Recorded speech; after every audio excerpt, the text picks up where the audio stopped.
Sejam muito bem-vindos a mais um Ferticorreção Podcast, trazendo para você um novo olhar sobre a fertilidade do solo.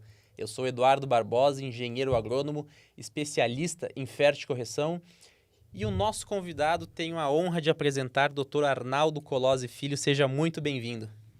Bom dia, Eduardo. Bom dia a todos. É uma honra estar aqui e poder contribuir com essa discussão tão importante a respeito das micorrizas e os organismos do solo, né, que faz parte de um ecossistema tão importante para nós todos que lidamos com a questão da produção agropecuária nesse país. Com certeza. A gente fica muito agradecido com a sua presença, então muito obrigado. Espero que essa conversa, tanto para a gente quanto para quem esteja nos assistindo, seja muito produtiva.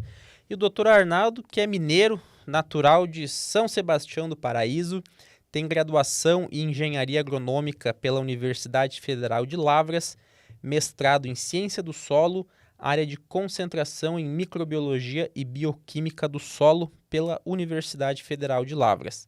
É doutorado em Agronomia, em Solos e Nutrição de Plantas, área de concentração em Microbiologia e Bioquímica de Solo pela USP e pela Eberhard Karls Universität, na Alemanha, em um período sanduíche.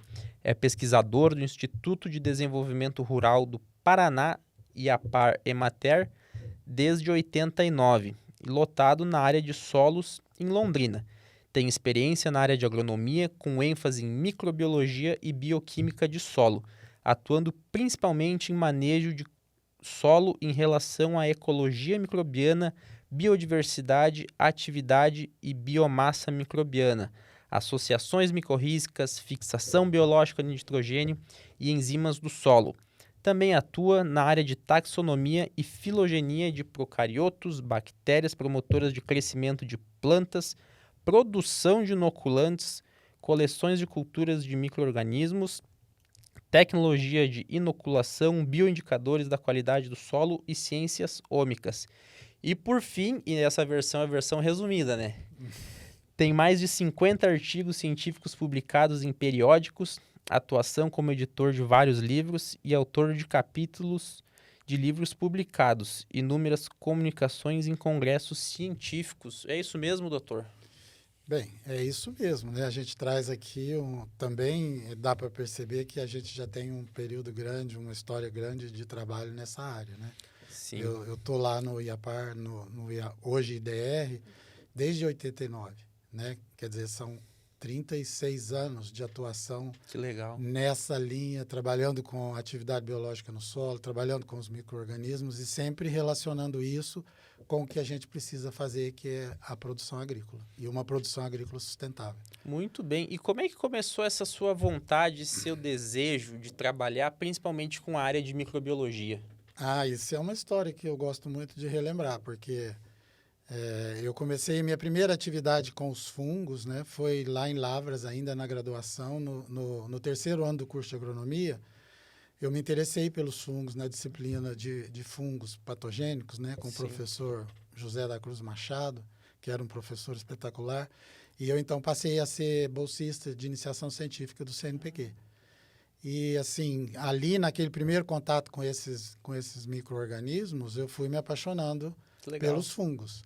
Só que eu nunca imaginei que eu ia ter a oportunidade de me dedicar às micorrizas, como aconteceu depois no desenvolvimento da minha carreira, né? Mas durante a graduação eu fui bolsista de PIBIC, depois, quando eu terminei o curso de graduação, havia um professor que retornava dos Estados Unidos, o professor Zé Oswaldo Siqueira, e ele veio com muito gás nessa questão das microbiologias, porque era o treinamento que ele tinha feito lá, nos Estados Unidos. Então, ele montou uma estrutura de laboratório e eu fui contratado por ele num projeto para trabalhar especificamente com as micorrizas.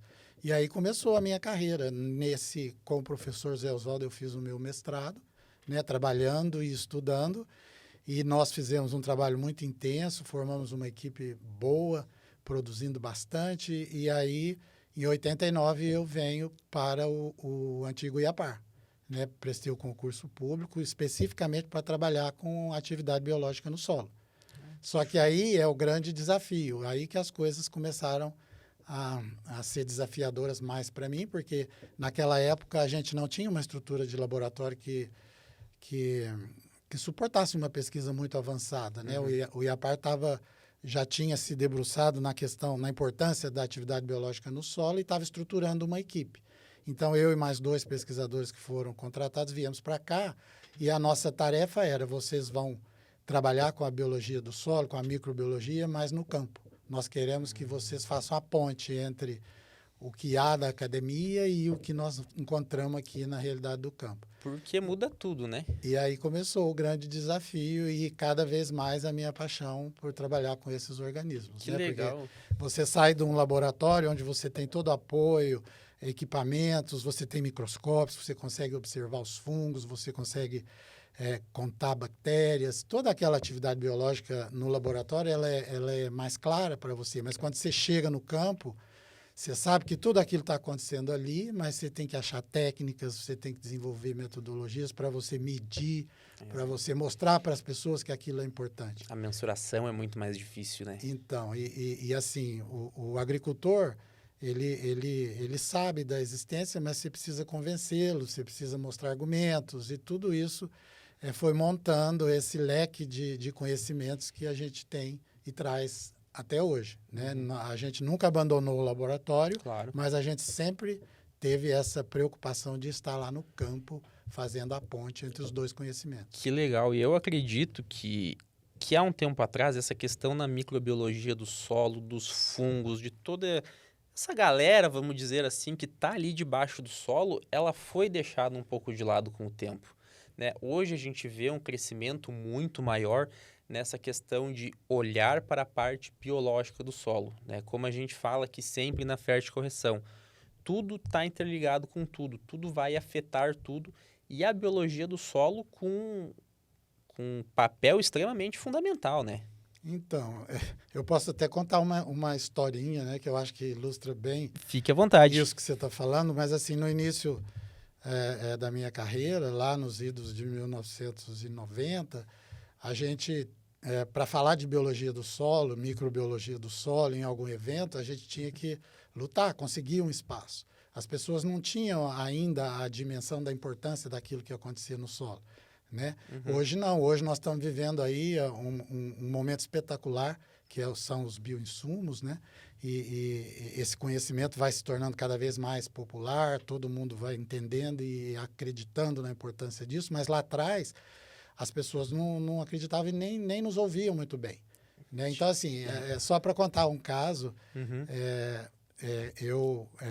quando eu ainda estava no mestrado lá em Lavras, um dia a universidade convidou o professor Malavolta, Eurípides Malavolta, para fazer uma palestra para a gente no curso de pós-graduação, né? E assim, o Malavolta é uma sumidade, ele nos ensinou nutrição de plantas, ensinou como fazer, ensinou a importância, quantificou, determinou processos, né? Mas aí, quando terminou a fala dele, nós microbiologistas, né? Começando na microbiologia, fomos lá perguntar para ele: e aí, professor, o que o senhor acha da atividade microbiana no solo, né, das micorrizas? Ele falou: olha, na minha opinião, se a gente sabe cultivar uma planta numa solução nutritiva, você resolveu os problemas da agricultura. Você bota ela lá, bota o que ela precisa e ela vai produzir o máximo do potencial genético dela. Essa coisa aí não tem muita importância agora. Olha só. Aí, aquilo para nós, dos microbiologistas, foi um balde de água gelada. Foi quase uma ofensa, né? Passados anos e anos no meu doutorado lá em Piracicaba, né, olhando na biblioteca, porque naquela época a gente olhava os livros, né, não era tudo virtual. E quando a gente pegava um livro na biblioteca, atrás você tinha que assinar o livro na hora que você devolvesse, né, que você usou aquele livro e devolveu. Sim. Consultando os livros da microbiologia, da biologia do solo, estava lá Eurípides Malavolta, vários deles, todos eles. Isso assim, significa que, para você ver como é que a ciência e o pensamento da gente vai mudando à medida que a gente estuda, à medida que a gente pega referências, né? O professor Eurípides Malavolta já conectava os conhecimentos dele de nutrição de plantas com a parte da atividade biológica no solo. Então e hoje a gente sabe que isso tem profunda ligação. Todas as coisas são conectadas e todos esses elementos, para funcionar bem, estão conectados. Com certeza. Né? Então, assim, é muito interessante. E, assim, quanto mais a gente estuda, mais a gente se aprofunda no tema, mais a gente sente que nós temos que procurar respostas. Exatamente. A gente teve, algum tempo atrás, aqui a doutora Rafaela Rosseto, do IAC, e ela disse que agora, e com muita sorte e com muita pesquisa, né? Porque não adianta a gente ter sorte, a gente tem que estar preparado para ter sorte. E ela disse que nós vamos viver um boom ainda dessa era microbiológica. Né? Nós vamos ver a importância, e hoje o nosso tema aqui são os fungos micorrízicos, e a nossa ideia é mostrar para quem está nos assistindo, para produtores rurais, para engenheiros agrônomos, para técnicos, para estudantes também, que existe um mundo muito vasto aqui, que a pesquisa ela avança ano a ano, porque antigamente a gente também não tinha tantas técnicas né, de mensuração, era um pouco mais difícil. Imagina como é que quantificava ali a questão da rizosfera, por exemplo, era uma dificuldade. E hoje nós temos ferramentas avançadas e isso com certeza contribuiu para esse aumento, para esse boom e vai contribuir ainda mais. Então só para contextualizar o meu trabalho e a nossa fala, quando eu saí de Lavras, do laboratório, e vim para o Paraná, para o IAPAR, né, e que aí começou esse exercício de ir para o campo, a pergunta era, então, micorriza, qual a importância da micorriza para as culturas no campo? Como que a gente pode fazer com as micorrizas? Temos inoculantes ou existe uma população de fungos nativa que estão ali naquele sistema e que são efetivas e contribuem com o sistema, né? Então, eu fui procurar essas respostas no campo. E a gente não tinha metodologia para entender exatamente como que funcionava ou como que os fungos se interconectavam com as plantas num ambiente natural, por exemplo. Porque o nosso trabalho, a maioria dele até então vinha de casa de vegetação. Né? Você tem um sistema controlado, você controla a temperatura, ambiente, umidade, coloca os fungos ali e mede o efeito.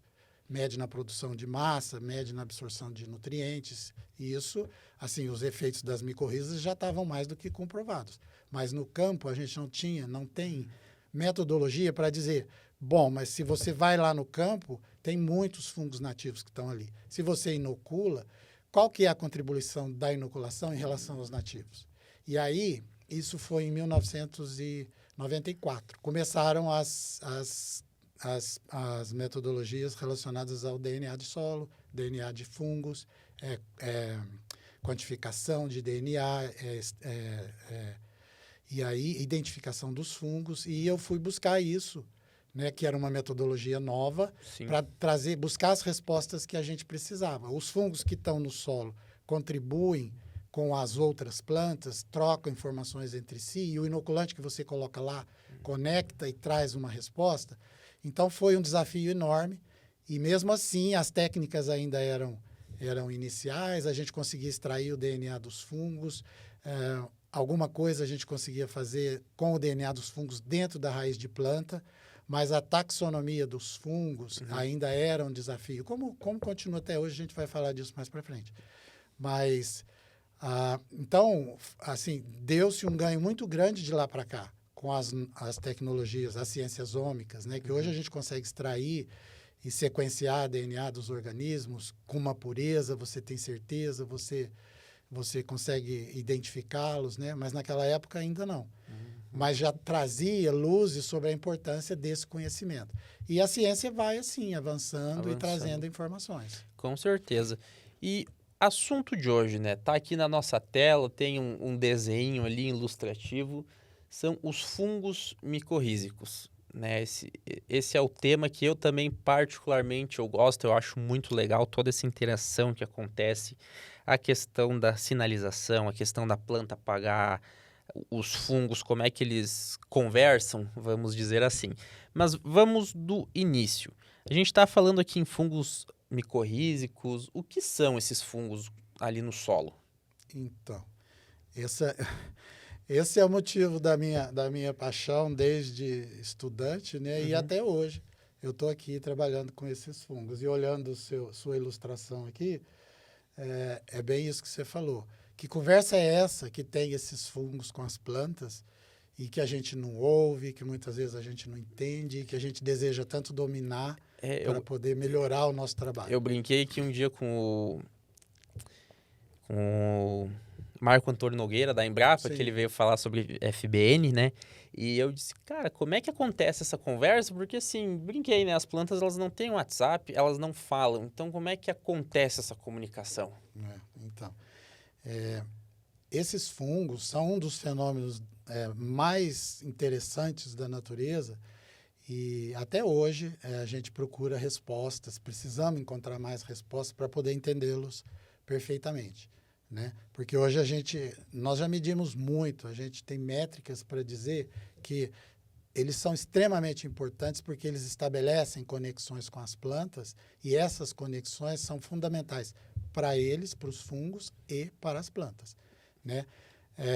Os fungos micorrízicos são fungos simbiontes obrigatórios e isso é uma palavrinha simples, né? Simbionte obrigatório, 2 palavrinhas, mas que definem a vida dos 2 organismos e de outros correlatos que a gente vai poder falar um pouquinho mais adiante. Mas Perfeito. significa que os fungos não vivem sem as plantas, né? As plantas, por terem muitas relações com outros organismos, podem viver sem os fungos, né? Mas, assim, Sim. quando elas estão com o fungo, as coisas são muito melhores para ela e obrigatórias para os fungos. Uhum. Então, isso define muitas coisas, né? Esses fungos, eles ocorrem na maioria dos sistemas na natureza, eles colonizam, né? Eles penetram nas raízes das plantas, na maioria das plantas vasculares, em 80% das plantas há essa simbiose, né? E, assim, eles têm uma diversidade que a gente considera hoje, ela é relativamente pequena em relação à diversidade dos fungos em geral, dos patogênicos, de todos os fungos, né? Tá. O mundo dos fungos, Eduardo, é um mundo fantástico. Sim. Ele é maravilhoso, porque permite situações como essa, de uma simbiose obrigatória, permite interações entre os próprios fungos, permite interações entre fungos e bactérias e essas interações com plantas, né?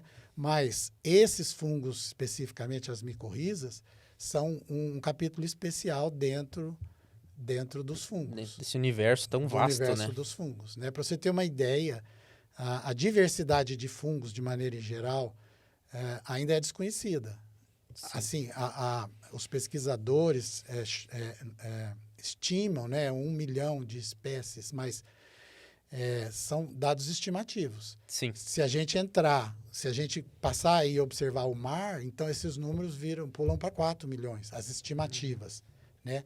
Mas hoje a diversidade descrita, conhecida, é em torno de 15 mil espécies de fungos. Isso é muito pouco perto da diversidade estimada. Exatamente. Agora, você imagina o mundo que esses fungos estão. Não, Agora, para você ter uma ideia da importância das micorrizas, a diversidade delas, hoje, descrita, é de 130 espécies descritas. 130. pouco. Um pouco mais, até 200 é estimada, 270. Mas tem esse papel fundamental de estabelecer essa relação de simbiose com as plantas, que é tão importante. E nesse mundo a gente conhece, né? A gente já identificou esses 15 mil, mas a gente ainda não sabe bem direitinho o que cada um faz e quais são os seus benefícios ou até malefícios, né? Então, aí, como já dizia minha avó lá em Minas, a porca torce o rabo, né? Porque quando você começa a entender um pouco desses organismos, se debruça sobre eles, você vai descobrindo que eles não estão sozinhos no mundo, e que existe um mundo de interações entre eles. E eles né? estão no mundo há muito tempo.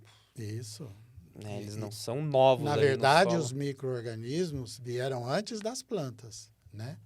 Eles se estabeleceram, segundo Darwin, na evolução, primeiro do que as plantas. Então, a relação deles, entre eles e com as plantas, é muito especializada, é muito especial.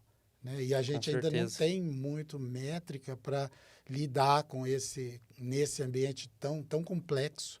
Porque você tem uma planta, você tem micro-organismos, por eles serem micro e serem tão diversos, num pequeno ambiente você tem essa profusão de organismos, tem plantas e eles numa interação com uma matriz de solo. E ali no solo você tem água, você tem a parte física do solo, o material de origem, né? Oxigênio ou falta de oxigênio. Então, é um ambiente extremamente complexo e que interfere em todos eles e na relação. Sim. É assim, eu não sei se eu tô te dando as cartas todas, mas eu estou querendo te dizer que é complexo e a gente precisa estudar muito para a gente ter bastante convicção do que está fazendo. É o que a gente sempre diz aqui, né? A relação dos fungos e das plantas está se dando há milhares de anos. As interações, as adaptações que ambos estão tendo, um com o outro, a planta com o fungo com a planta. Isso está aí há milhões de anos. E não é a gente com uma ciência aí relativamente nova, né, de estudo, que vai descobrir, mas muitas portas estão se abrindo e a gente vai avançando cada vez mais. Então, mas aí eu divaguei um pouquinho e não expliquei as micorrizas. Eu acho que nós temos que voltar um pouquinho aqui. Vamos lá. Você falou que a ciência é um pouco nova, né, dessa interação dos micro-organismos, principalmente no ambiente solo, mas as micorrizas elas foram primeiramente relatadas em 1880. Quer dizer, nós temos 100 e poucos anos de conhecimento desses fungos. A primeira pessoa que observou foi o Frank, em 1880, né? E ele observou que havia fungos que penetravam as raízes de plantas e que aquilo poderia ter alguma importância, alguma relação. Né? Então, para explicar um pouquinho para todo mundo das micorrizas, esses fungos são realmente esses fungos que têm essa capacidade de colonizar as raízes de plantas. Né? Sim. E o que significa colonizar? Quando a gente olha para os fungos micorrízicos, a colonização, ela define como você caracteriza eles. Não identifica taxonomicamente, mas caracteriza. Porque tem as micorrizas arbusculares e tem as ectomicorrizas. Sim. E isso é fundamental hoje, porque muita gente faz confusão e não estabelece direito essas diferenças que são fundamentais. Quais que são as diferenças? As micorrizas arbusculares são esses fungos que estão aqui na sua ilustração. Elas conectam as raízes, elas penetram nas raízes, eu vou explicar um pouquinho para frente sobre os detalhes, mas elas penetram nas raízes das plantas e ali elas estabelecem trocas com as plantas. Né? Elas Perfeito. absorvem com o micélio. O micélio é o tecido que o fungo produz, né, para sobreviver. Com o micélio que ele tem no solo, ele faz a conexão entre a planta e partes do solo onde a raiz não consegue atingir. E essa conexão é tão especial para ambos, porque ele absorve nutrientes do solo, leva para a planta e traz da planta para si carboidratos que ele utiliza. Né? Isso tudo, e aí que está a maravilha dessa simbiose, sem rompimento de células, sem nenhuma ação invasiva sobre a planta. Os dois se conhecem, se entendem, se interagem, sem nenhum prejuízo de um para o outro. Ele não é um fungo patogênico, fitopatogênico. É extremamente benéfico. Então, é assim, é um fenômeno na natureza maravilhoso, maravilhoso. Com certeza. Essas são as micorrizas arbusculares, porque tem as micorrizas ectomicorrizas. Elas não penetram a raiz das plantas com essa, vamos dizer assim, intimidade, entendeu? Elas criam um manto ao redor da raiz das plantas, que são as micorrizas dos pinos. E as ectomicorrizas, elas são facilmente visíveis, até a olho nu. Você arranca uma raiz de pinos, você sabe se a planta está micorrizada, se você vê aquele micélio branco ali. Né? Agora, as micorrizas arbusculares, é impossível vê-las a olho nu. E muita gente confunde. Confusão. Muita gente pega uma raiz, às vezes tem micélio de outros fungos celulolíticos, diversos fungos, ali na superfície, e diz, olha, essa planta está micorrizada. Não dá para saber. Pode ser uma ectomicorriza, mas não é uma micorriza arbuscular. Sim. E como é que funciona essa questão da conversação? São liberados compostos, né? Então, a planta libera um composto, o fungo outro, e quimicamente eles se acertam. Mas como é que realmente é? Então, aí você entra no detalhamento da coisa, desse processo maravilhoso que é essa conversa, né? Assim, a planta, ela produz sinais. Quando ela está no solo, ela produz sinais que atraem os fungos. Esses sinais, há muitos anos a gente já imaginava a existência desses sinais, porque como que, se você tem, e a relação é tão especial, porque no solo existem várias espécies desses fungos micorrízicos. Eles convivem ali, né? Por exemplo, só para te dar uma ideia, plantas que são muito micorrízicas, ou seja, aquelas que são receptivas à colonização, elas são excelentes multiplicadoras desses fungos. Então, as gramíneas, por exemplo, por possuir muitas raízes, elas são excelentes micorrizadoras, plantas micorrízicas, e produzem um mundo de esporos. Se você vai num gramado desses de jardim bonitos que tem por aí, você corre o risco, ou você pode ter a grata satisfação de coletar um pouquinho daquele gramado ali, tirar o solo da rizosfera, levar para um laboratório, fazer uma extração de esporos e ter milhares de esporos ali de diferentes espécies.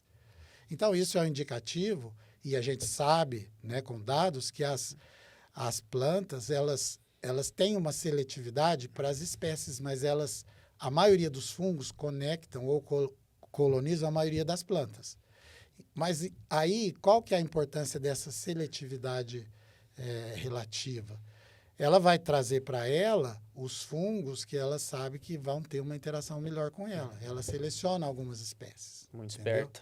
Muito esperta. E como que ela faz isso? Sinais. A gente sempre imaginou que esses sinais existiriam.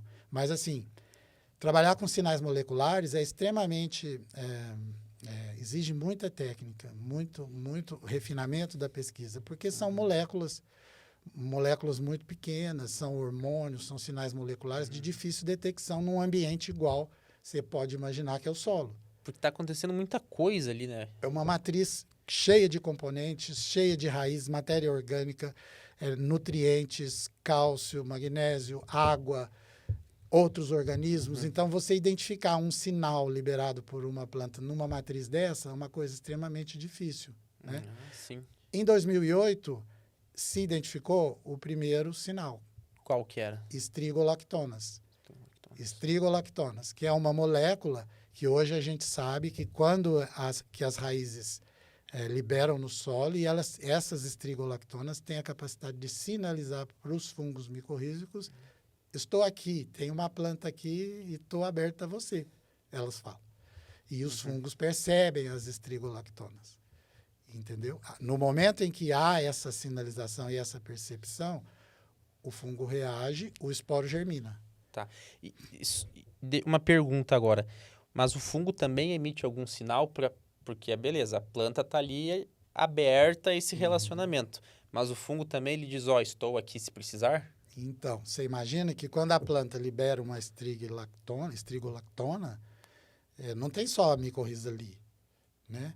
Ela pois é, tem outros fungos, tem patógenos, outras coisas bactérias ali. E tal. Então, como que a planta sabe que aquele que se aproximou é uma micorriza? A micorriza emite sinais também, sinais moleculares.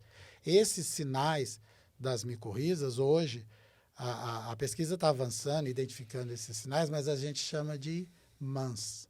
MANs. Né? São moléculas para as micorrizas, das micorrizas, né? E eles são sinais, podem ser variados, ainda não estão muito bem identificados, mas são sinais que os fungos micorrízicos emitem. Quando a planta percebe o sinal do fungo, aí começa a conversa maravilhosa entre eles, né? Porque ela sabe que não é um patógeno, ela sabe que é uma situação que vai interessar a ela, e ocorrem muitas modificações nas plantas e no fungo quando começa o bate-papo entre eles. Né? Que legal, que bacana, que bacana. E aí, Eduardo, bacana você está achando, mas bacana ainda vem. Tem mais, que bom. Tem muito bacana, é maravilhoso isso, porque o fungo, então, ele emite uma estrutura chamada apressório. O que é o apressório? Bom, primeiro ele emite um tubo germinativo que sai do esporo. O esporo é essa estrutura aqui, e isso aqui seria o tubo. Né? Eu não sei se o pessoal está acompanhando. Para quem está nos escutando, né, que talvez não... Para imaginar, vamos dizer assim que é parecido com um espermatozoide. Então, ele tem uma parte um pouquinho mais grossa ali, que seria a cabeça. O esporo é um bulbo, é uma esfera, né? E ele emite um tubo germinativo. Isso. Que nada mais é do que uma fina hifa que vai em direção à raiz depois que ele recebeu esse sinal, a estrigolactona, né? É diferente do espermatozoide, porque olha para você ver como a natureza é perfeita. O espermatozoide tem movimentação. O fungo não tem movimentação. As micorrizas não se movimentam no solo. As bactérias, sim. Os fungos, não.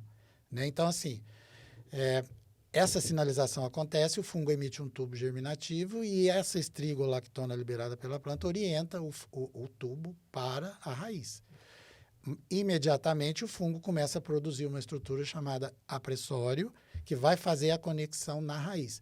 Mas, o que acontece depois que o fungo conecta o apressório? Os sinais entre eles continuam, né? Mas a beleza do negócio é aí. Não há invasão de célula. A penetração do fungo na raiz acontece intercelularmente, entre os espaços das células. Tá. Ele começa a entrar com o micélio e aí, Eduardo, chega um momento da colonização em que vai se formar as vesículas, que é exatamente onde vão ocorrer as trocas entre fungo e planta. Só que a vesícula também não há um rompimento da célula. É como se você enfiasse a mão numa bexiga murcha, aquela bexiga vai pegando o contorno dos seus dedos e aumenta muito a área de conexão entre o fungo e a planta, mas sem rompimento de células. Sim, porque senão tu mata, né? Entendeu? Tu acaba matando a tua célula. E aí o que acontece? Com essas substâncias mãs que os esporos emitem, que as micorrizas emitem, há um reconhecimento da planta que é uma micorriza, então ela abaixa a resistência das células, das membranas celulares a esse movimento de invaginação e os dois vão criando essa estrutura arbúsculo que é muito íntima e permite, então, tudo que vai acontecer depois, que são as trocas. As trocas tão importantes que é o que a gente precisa. A gente não, a planta precisa. Então, e nesse momento da colonização, começam as trocas. E assim, na natureza, nada é de graça. Os dois estabelecem ali uma simbiose obrigatória para as micorrizas e a planta, mas quem tem o domínio da situação é sempre a planta.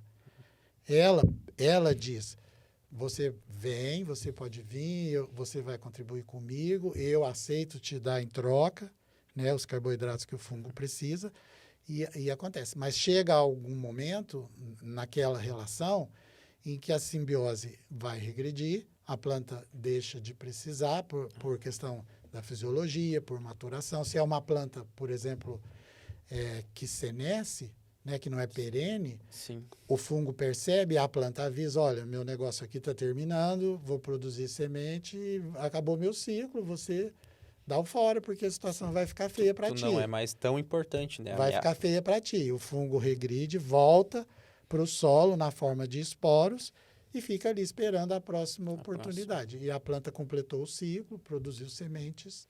E quanto tempo esse fungo pode ficar ali adormecido? Então, assim, esse é um capítulo das muitas perguntas que a gente tem, né? As pesquisas indicam que em condições adequadas, é igual na física, condições normais de temperatura e pressão. Numa condição adequada, os esporos podem ficar no solo por alguns trabalhos já citaram até 10 anos. 2 anos, aí depende da umidade, depende da temperatura, porque tudo influencia. O esporo é uma estrutura de resistência. Sim, eu vou abrir um parênteses aqui, uma dúvida, né, que o senhor pode contribuir para depois a gente voltar e continuar a explanação sobre essa infecção. Se eu tenho plantas sempre vivas no sistema, se eu faço uma rotação de culturas, então eu vou sempre estar alimentando esses fungos. Sim. Seria correto esse pensamento nessa linha de manejo? Então, essa é a linha do trabalho que a gente procura desenvolver aqui no IDR, né? Porque se você tem rotações de culturas e com plantas que são micorrízicas, você estimula a população de fungos nativos naquele ambiente, né? Então, você vai ter o que a gente chama de potencial de inóculo. O que é o potencial de inóculo? É aquela quantidade de fungos que estão ali na área e que podem suprir podem estabelecer simbiose com as plantas que entrarem ali. Embora as plantas tenham uma seletividade em relação à efetividade da simbiose, se você tem uma diversidade de fungos ali, você claramente vai ter aquele fungo mais adequado para aquela planta.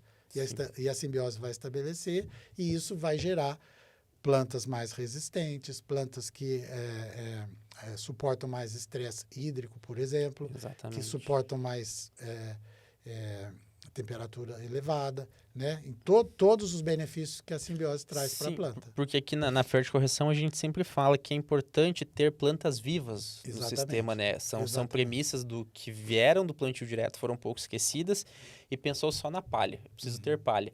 Claro que é importante, questão de matéria orgânica e tudo mais, isso é indiscutível. Mas ter plantas vivas, e essa é uma das justificativas, para ajudar a auxiliar esses fungos que estão no solo. Exatamente. Porque eles precisam de uma planta, é uma questão obrigatória. Se não tiver planta ali, eles não sobrevivem. Né? E aí varia muito, nem o senhor disse, né? Podem ficar até 10 anos. Então. Mas quanto mais tempo sem planta ali, mais difícil vai ser a vida desses fungos, né? Eles precisam sempre ter alguma planta viva ali. E aí aconteceu essa infecção. Né? Não, mas deixa eu fazer um comentário, só para Com não certeza. perder esse gancho que você falou das plantas vivas. Né? A gente sempre trabalhou muito com o plantio direto e divulgando o plantio direto, mas uma coisa que eu acho que em algum momento lá atrás ficou um pouco esquecida é essa questão das rotações de cultura e da cultura de cobertura com plantas vivas. Né? Isso. Porque, conforme eu te falei, as micorrizas são um componente do sistema, né? Mas existem muitos outros organismos, né? Que fazem a decomposição daquela matéria orgânica, que produzem ácidos orgânicos, que liberam nutrientes, que entram para a ciclagem. E hoje a gente sabe, até voltando para as micorrizas, que existe a micorrizosfera. Assim como existe a rizosfera, existe a micorrizosfera. E o que é essa micorrizosfera? São um grupo grande de micro-organismos que habitam as hifas, que são minúsculas, fininhas, mas eles estão ali fazendo trocas com os próprios fungos. Entendeu? Então, assim, se tem planta viva, tudo isso está funcionando ali, né? E aí você vai ter todo esse processo da biota do solo ativa funcionando, inclusive as micorrizas, para que o seu sistema funcione melhor. Nós conduzimos um experimento lá agora no IDR, né, que a gente faz o monitoramento da erosão, né, em sistemas de cultivo variados. E o que a gente está medindo lá? Que foi uma coisa muito interessante que ainda não tinha citações na literatura. Ninguém tinha observado isso, mas apesar de você ter palha depois do plantio direto, quando você tem uma chuva elevada, uma chuva de forte intensidade e não tem terraço, tem palha, mas pode não escorrer sedimentos, mas escorre esporos de fungos, escorre um monte de propagos de organismos junto com aquela água. E nutrientes que são liberados da própria palha, além de palha junto. Entendeu? Agora, se você tem cultura de coberturas, que permanece um tempo viva, protegendo aquele solo, tudo é diferente. A ciclagem está acontecendo e tudo é diferente. Até o impacto da própria chuva é diferente, né? Porque ele vai pegar primeiro na planta. Então assim, nós precisamos levar e insistir com os agricultores a importância desse processo de ter culturas de cobertura e terraços. Essa questão do terraço, a gente já teve... Nós não vamos na biologia do solo. Porque já teve 2 convidados aqui, deixa eu me lembrar, foi o professor Volney Pauletti, aqui da UFPR. Sim, colega. E a Karina Cavalieri, também da UFPR, que falaram, gente, não tira terraço. Então, acho que aqui já é mais um profissional falando não... E assim, dentro do nosso assunto, nós estamos monitorando a atividade biológica com e sem terraço. Né? E assim, por que quando tem terraço tem mais atividade biológica? Claro, você mantém a umidade, você segura a água, e água é fundamental para qualquer atividade biológica. Se não tem água, não tem atividade biológica. Exatamente. Entendeu? Nós temos esses dados medidos, tem mais micorriza, tem toda a biomassa microbiana, os micro-organismos em geral. Bom. Beleza. Fechamos parênteses? Tudo bem, Vamos à frente, vamos à voltar, frente. porque eu gosto muito que é um assunto muito amplo e que está correlacionado com tudo. Então a gente vai falando e vai vendo esse mundo maravilhoso, principalmente da biologia do solo. E aí, voltando um pouco lá, na questão da infecção, que é uma dúvida que eu tenho. Ocorreu a infecção. A planta sabe que esse fungo é benéfico para ela. Mas pode ter algum aproveitador que ele tente se beneficiar dessa sinalização, algum patógeno que vai causar alguma doença, e aí ele se aproveita disso ou não? Essa tua pergunta é perigosa. Essa tua pergunta, às vezes, a gente se faz também, entendeu? Claro, ó, só no caso das estrigolactonas, só para te dar um exemplo, a natureza é perfeita. Não é possível que tinha um sinalizador só para as micorrizas, né? É um sinalizador. Tem algumas plantas que leem as estrigolactonas. E são plantas que têm a propriedade de parasitar raízes. Elas recebem o sinal, germinam, são sementes extremamente pequenas, elas germinam e começam a estabelecer uma relação de parasitismo com a planta. A nossa sorte, pelo menos na literatura, é que nós não temos essas plantas aqui. Elas são plantas invasoras e da África e da Ásia. Nós ainda não temos elas aqui. Mas já há registros dessa conversação em função das estrigolactonas com esse tipo de planta. Especificamente na relação dos micro-organismos. E aí, vou abrir um parênteses enorme para você pensar, para nós todos pensarmos, né? Existem registros de que os esporos de fungo micorrízicos têm outros organismos dentro, entendeu? E que a gente poderia até pensar que os esporos fossem um veículo para outros bactérias e outros fungos e seria uma fonte de vida microbiana que completa essa simbiose. Existe a gente não é identificado como um micro-organismo, mas chama BLO.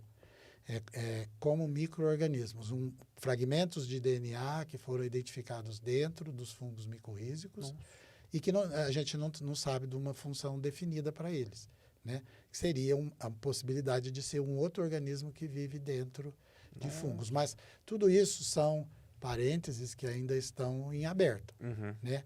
Mas a gente não tem evidências de que a simbiose com o fungo micorrízico e planta cause doença, muito pelo contrário. Com certeza. Né? E aí, esse é um ponto importante. Eu falei, a planta reduz a sua resistência à penetração do fungo micorrízico, mas ela ganha, com o desenvolvimento da simbiose, resistência a doenças. Era isso que a próxima pergunta era essa, Então, né? Porque o que eu imagino, e eu estudei algumas literaturas que trazem isso. O fungo, ele está ali penetrando a planta, ela sabe que ele é importante, mas ela liga como se fosse um sinal de alerta. Né? Ela pensa, opa, eu imagino assim, eu gosto de fazer essas correlações mais bobas, mas me ajuda muito a entender.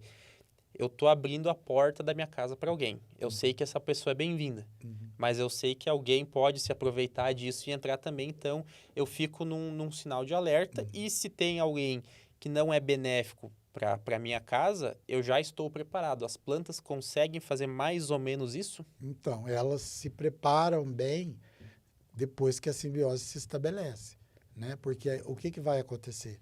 Depois de estabelecida as vesículas, os arbúsculos, vesícula é uma outra estrutura que o fungo produz dentro da raiz, mas aí é um caso só que ele utiliza para armazenamento dos produtos, dos carboidratos que ele absorve da planta. É uma outra estrutura. O arbúsculo, sim, é essa estrutura que permite a troca entre planta e fungo. Depois que se estabelecem os arbúsculos, o que o fungo faz? Né? Ele começa a emitir micélio para fora das raízes. E aí vem o ápice daquela relação. Por quê? Porque o micélio, depois que ele sai para fora das raízes, tem dados de literatura que pode dizer que pode alcançar até 100 metros de distância da planta. Nossa, entendeu? tanto assim? Entendeu? Então, assim, ele vai ganhar espaço de absorção de nutrientes muito grande em relação à raiz da própria planta. Ela começa a ganhar melhor nutrição, principalmente o fósforo, né? E o que isso traduz para ela do ponto de vista de resistência a patógenos? Mais resistência a patógenos. O sistema imunológico dela vai ficar muito mais eficiente, mais ativo, porque ela tem melhor nutrição, principalmente fosfatada. Porque fosfato é energia para a planta e todas as relações que vêm decorrentes. Isso. Né? Então, o sistema de defesa dela fica super ativo, entendeu? Então, assim, é uma relação muito de ganha-ganha, né? Muito de ganha-ganha. Isso. Então... E aí tem mais. Esse espalhamento do micélio ao redor das raízes, esse ganho que a planta passa a ter na absorção de nutrientes e água no solo, vai absorver fósforo, pode absorver alguns outros nutrientes que vêm através da água, né? Porque muitos dos nutrientes ficam na matriz de água, né? E quando a planta absorve água, eles são supridos através dessa absorção. E isso tudo vai melhorar a nutrição da planta, né? E também essa melhor nutrição sinaliza para a planta e dá forças para ela desenvolver seu próprio sistema radicular também. Então, ela vai emitir mais pelos radiculares, que também vai aumentar a absorção, a capacidade de absorção dela, e uma série de processos correlatos que vão produzir vitalidade para aquela planta. É o que a gente sempre fala aqui, né? Esses fungos vão servir como extensões da raiz. Sim. Então, eu vou ter uma raiz maior. Muito Automaticamente, uma raiz maior tem uma absorção maior de água, de nutrientes, ajuda também a questão um pouco, né? Não sei o quanto isso a gente conseguiria mensurar a questão de descompactação, porque eu gero canais que depois vão se decompor e formar macro e microporos.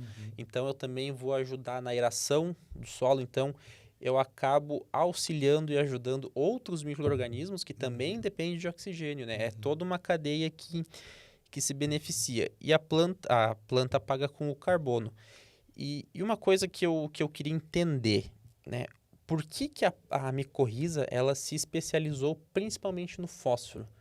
Né? Porque tem relatos na literatura que ela disponibiliza nitrogênio, potássio, zinco, cobre, até um pouco de magnésio, mas a principal função dela seria o fósforo. Né? O que acontece ali que ela absorve melhor esse fósforo, por que disso e como que isso acontece? Então, na verdade, as micorrizas, elas não disponibilizam fósforo, né? Elas absorvem o fósforo inorgânico que está disponível no ambiente, né?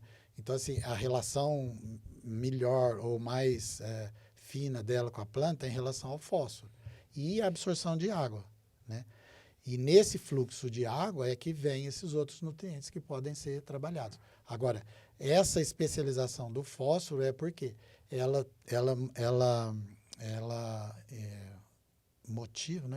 ela dispara na planta alguns processos relacionados genéticos que produzem substâncias que fazem esse transporte do fósforo na planta, tanto para a planta quanto o retorno em carboidratos, né, que são genes PHT1.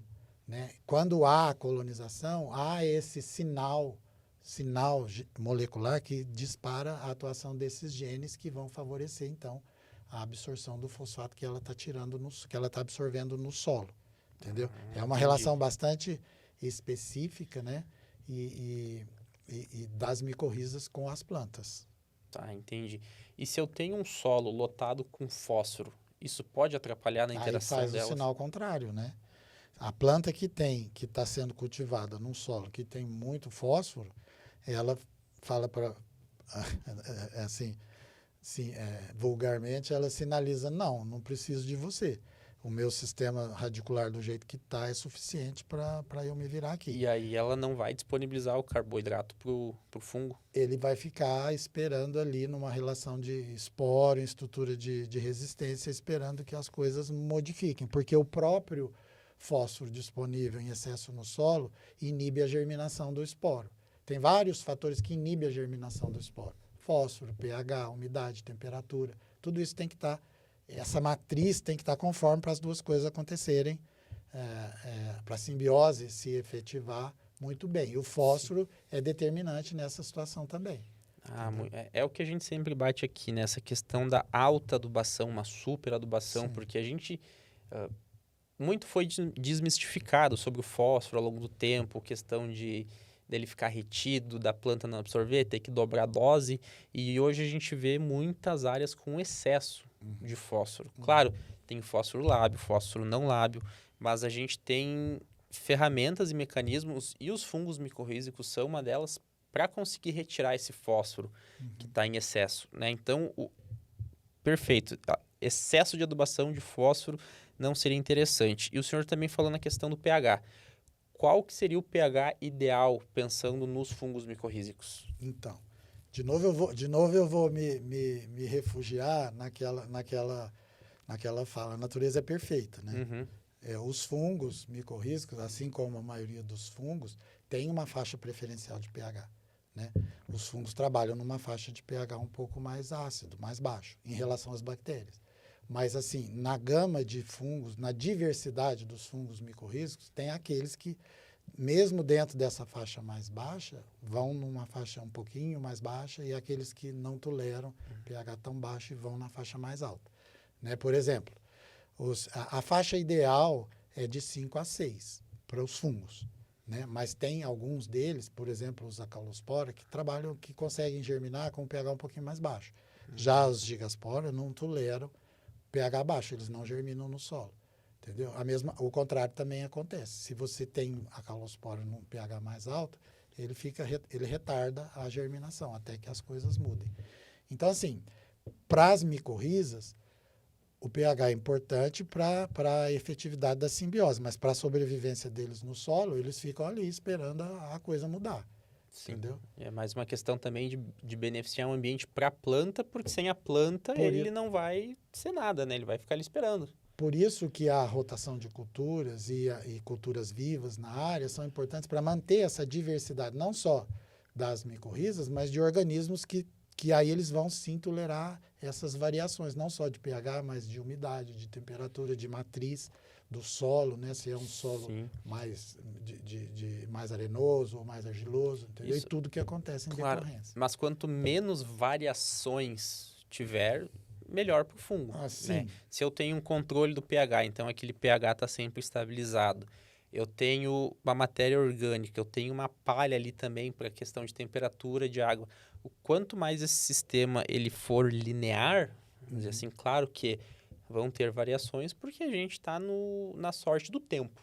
Né? Então vai ter mudança de temperatura, vai ter mudança de umidade, mas quanto mais linear eu tenho e consigo manter esse ambiente, melhor, tanto para a planta quanto para o fungo. Então, e aí eu vou até falar uma coisa interessante aqui, e meio arriscada, mas eu acho, Eduardo, que os químicos de solo foram muito eficientes em determinar, medir, colocar números e parâmetros que permitem você ter uma certa segurança de que se você colocar, você vai colher. Né? Nós, da microbiologia, ainda não tivemos a capacidade de fornecer esses indicadores, esses níveis de atividade biológica no solo, que possam, então, dar segurança para o agricultor ou para quem trabalha no solo e dizer, não, esse nível de fósforo aí é suficiente, você não precisa mais colocar, porque a biota vai fazer o trabalho de solubilizar, de disponibilizar esses nutrientes para as plantas. Esse é o grande desafio para nós, microbiologistas, no momento. É o que nós estamos procurando. Se a gente olha os solos do Paraná, e isso não é diferente em outros lugares onde a agricultura é intensiva, os níveis de fósforo estão altos, mas continua sendo determinada a adubação em função da exigência da planta. Por quê? Porque ninguém tem a segurança de dizer não precisa colocar porque a atividade biológica ali vai acontecer, vai liberar, a planta vai absorver e você vai ter a produção adequada. Né? Nós estamos avançando nesse conhecimento. Né? Hoje a gente já conhece os ciclos e quais os grupos de organismos que atuam nos principais ciclos. Temos os inoculantes, bons inoculantes, né? Os bioinsumos que estão trabalhando nessa área.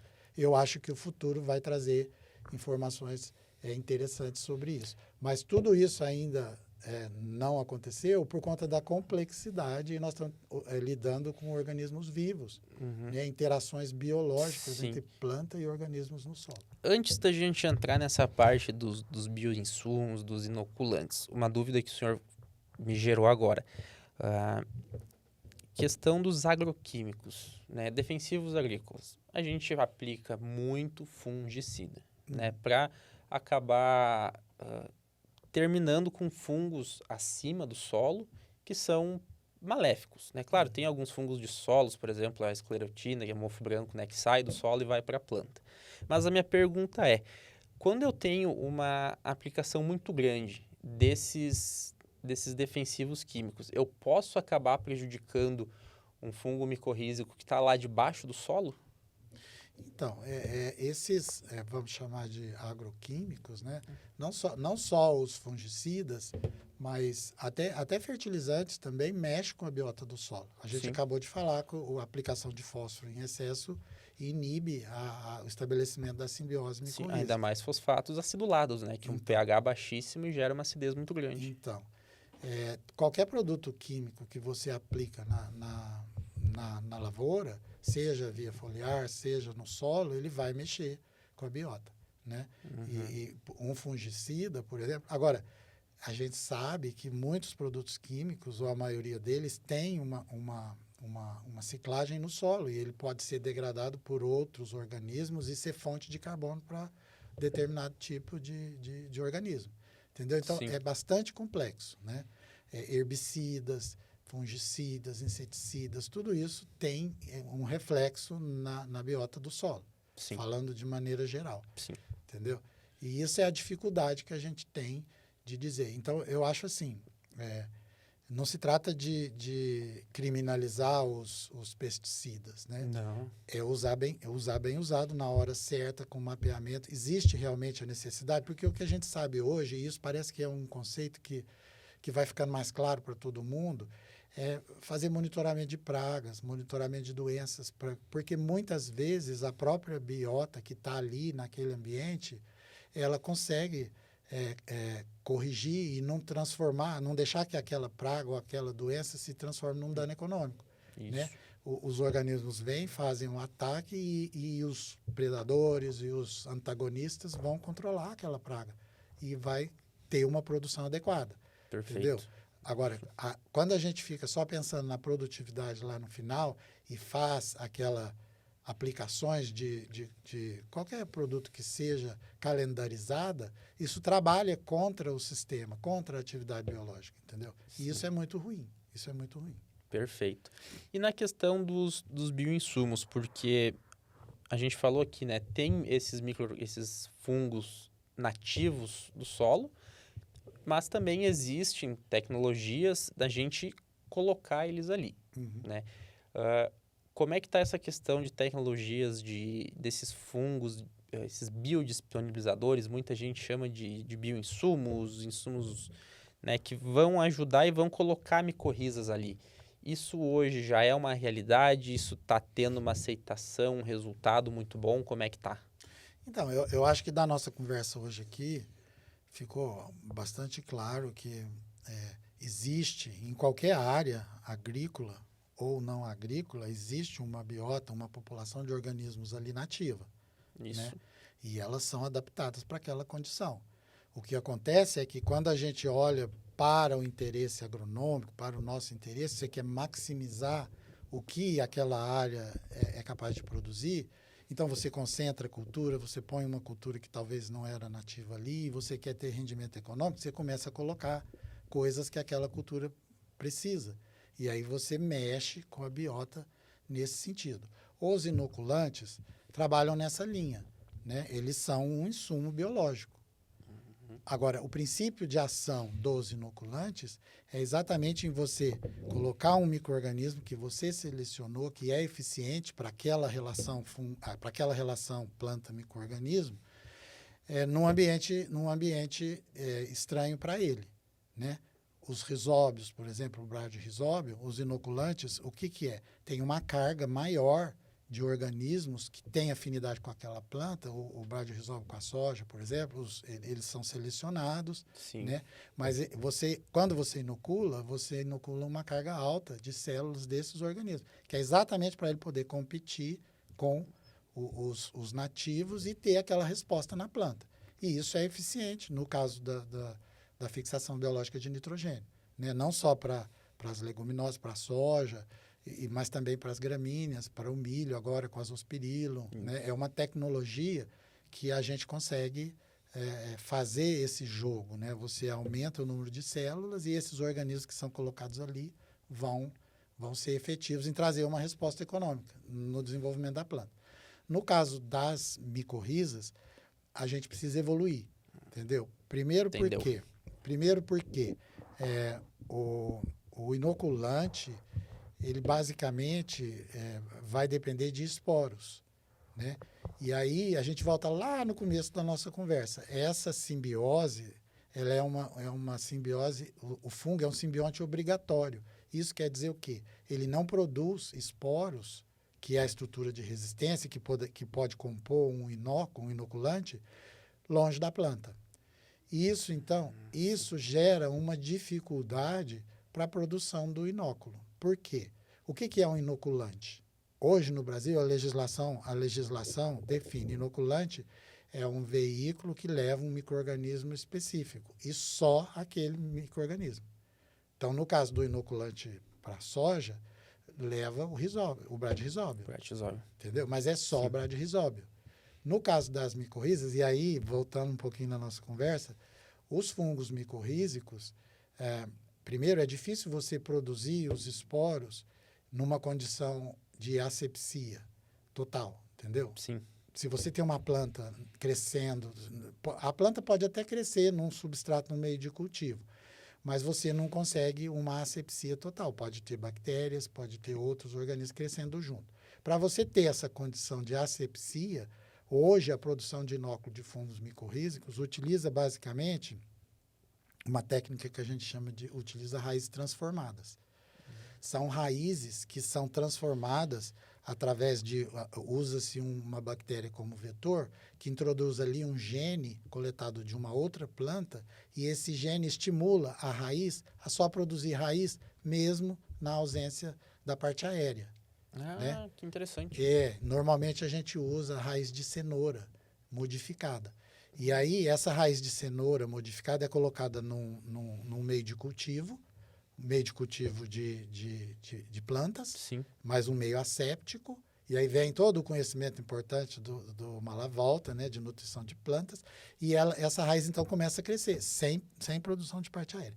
E aí você inocula o fungo, e ele conecta tudo aquilo que a gente discutiu, ele conecta com a raiz dessas plantas modificadas e vai produzir esporos. Só que, e aí entram várias questões.